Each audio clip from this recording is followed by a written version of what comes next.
Eh bien, tout Africain conscient devrait donc comprendre très vite tout ce qu'il a pu nous dire et qu'est-ce que ça signifie.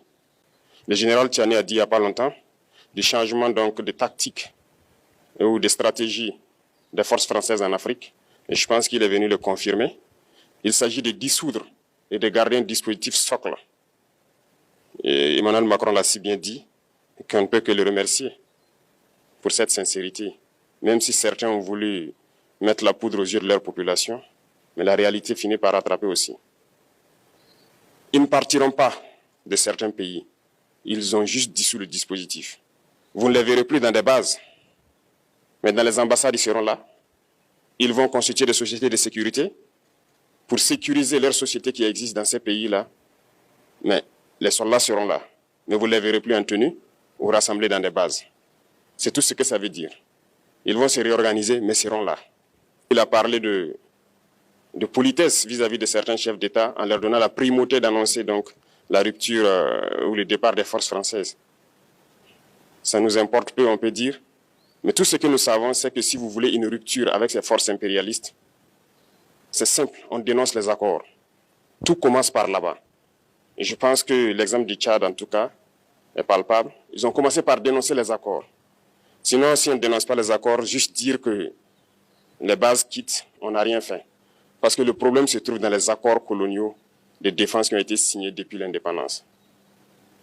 Le plus dangereux n'est pas ceux-là que vous voyez dans les bases. Le plus dangereux, ce sont les conseillers militaires. Les conseillers militaires existent dans tous ces pays. Ils ont existé au Burkina aussi jusqu'en fin 2022, jusqu'à ce que nous prenions nos responsabilités. Et qui sont ces conseillers militaires? C'est ceux-là qui sont censés mettre en pratique la politique de la France ici. Ils doivent travailler à rendre nos armées très faibles pour que la France puisse toujours avoir l'argument d'exister ici. Sous Blaise Compaoré, ils avaient réussi. Nos sentinelles prenaient donc la garde avec des bâtons. C'est ça que la France veut de nos armées. Lorsque nous arrivons à cette étape, nous n'avons pas le choix que de vouloir qu'ils viennent s'installer. Mais l'armée burkinabé a réussi à un moment donné à se débarrasser des conseillers militaires. Malheureusement, je pense qu'en 2019, après l'opération Otapuano, où ces Français ont vu que l'armée burkinabé avait encore une capacité de réagir au terrorisme, ils ont appelé le chef d'état-major en France, ils l'ont instruit de reprendre les conseillers militaires dans toute la structure. Eh bien, il n'a pas accepté, mais au retour au pays, les politiques l'ont instruit d'accepter les conseillers militaires. Et c'est là que les conseillers militaires sont revenus dans l'armée burkinabé en 2019.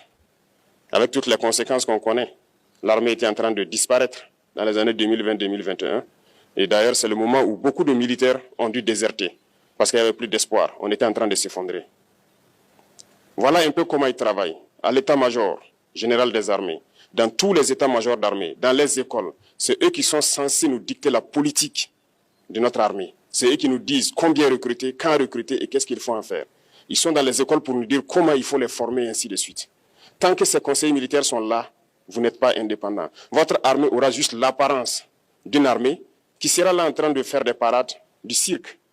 Mais lorsque viendra la guerre, vous vous rendrez compte que la parade, c'est une chose, mais la guerre, c'est une autre chose. Il faut rompre les accords. C'est la seule façon d'avoir une armée indépendante et se construire, être fort. Mais beaucoup de gens ne le comprennent pas peut-être.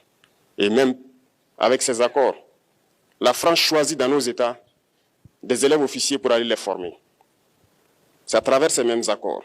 Mais en réalité, ces officiers qui partent se former pour la plupart, pour la France, ils viennent pour servir l'État français dans leur pays. Ils ne viennent pas pour servir nos pays.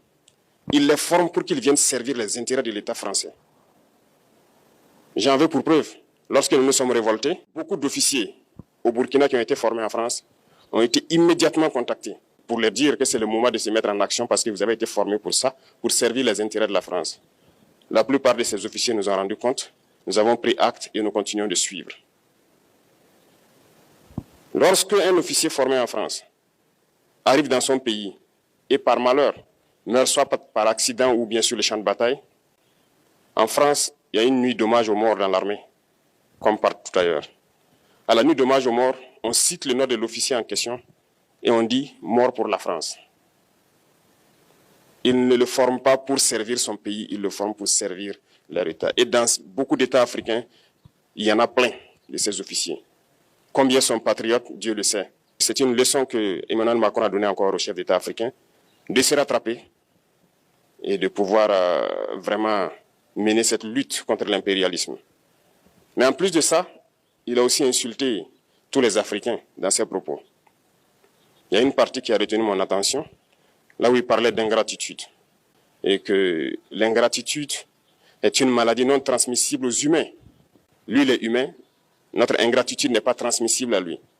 Voilà comment ce monsieur voit l'Afrique, voit les Africains. Nous ne sommes pas des humains à ses yeux. Peut-être que c'est lui qui n'est pas humain, il ne se met pas dans la classe des humains. Mais s'il y a bien un ingrat, c'est bien lui. Je pense que s'il n'est pas athée et qu'il prie, à chaque matin qu'il se réveille et qu'il prie, il devrait aussi prier les Africains. Parce que c'est grâce à nos ancêtres qu'il existe aujourd'hui une France. Il devrait nous prier. À ses yeux, nous ne devons pas être des humains, nous sommes plus que des humains. Ce sont des messages très forts qu'il passe. Moi, je pleure le peuple français. Mais quand même, il est bien pour l'Afrique. Il est un mal nécessaire pour nous. Ceux qui veulent se réveiller, se réveillent. Ceux qui ne veulent pas se réveiller, comme on le dit, on ne peut pas réveiller quelqu'un qui ne dort pas. Les Africains doivent se réveiller. Nous devons travailler à être indépendants, à faire au moins ce que nos peuples connaissent le bonheur. Et la lutte contre l'impérialisme, c'est ça.